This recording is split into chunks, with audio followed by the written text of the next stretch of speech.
Welcome back.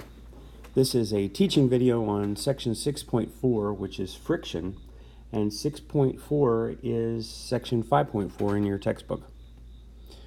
Friction is a force that always opposes motion. So if I am walking through a swimming pool and the water in the pool is bumping up against me as I'm going from one side to the other, then it is slowing me down. It's not allowing me to go as fast as my muscles would go because I'm opposed. So friction is a force. It's always exactly opposite of motion, and it depends on two things. And so these two things, if you'll write these down, these are very important. It depends on what kind of material, what type of material is rubbing together. So like rubbing two pieces of Velcro together would be harder than rubbing two pieces of ice together. And then how much of the surfaces are pressed together.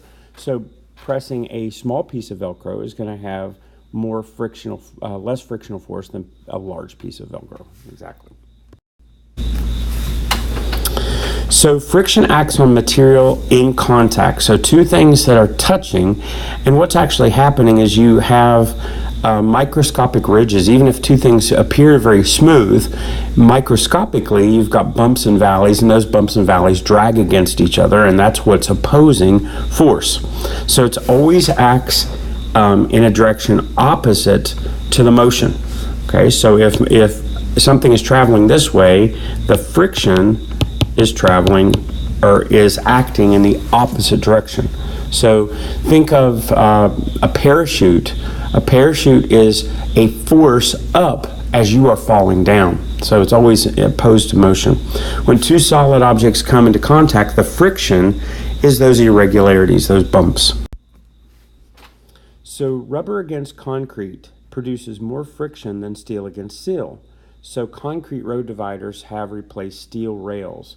So there used to be like steel guardrails along the side of the highway. They're still on the side, but on the inside, if you're trying to separate one lane from another, they won't use steel guardrails anymore. They use concrete dividers that have a special shape.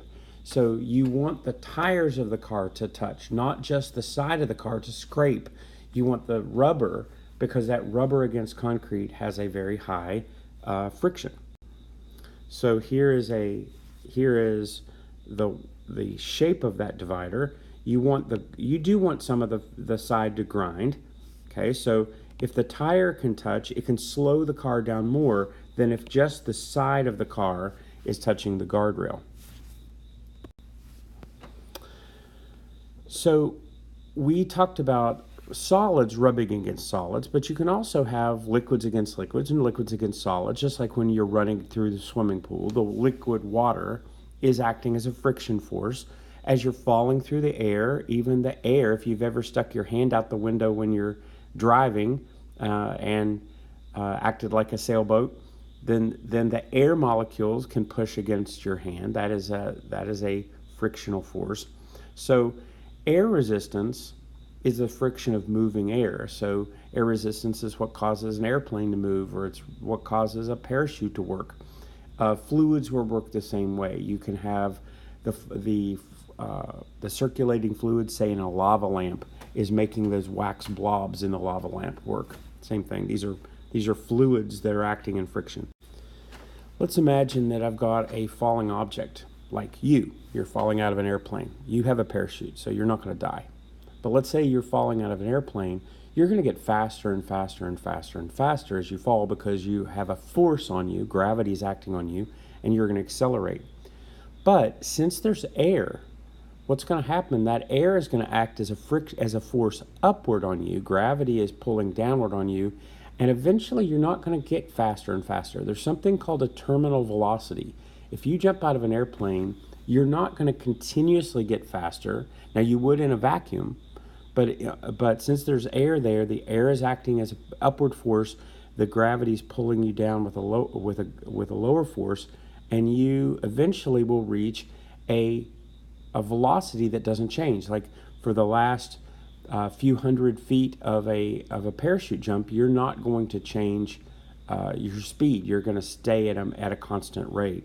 So in order to know exactly what's going on, the easiest way is to do a free body diagram. And a lot of times a free body diagram, if I draw one, is just a box or a square that I'm going to show a dot, meaning that's going to be its mass, and then what are the forces acting upon that mass.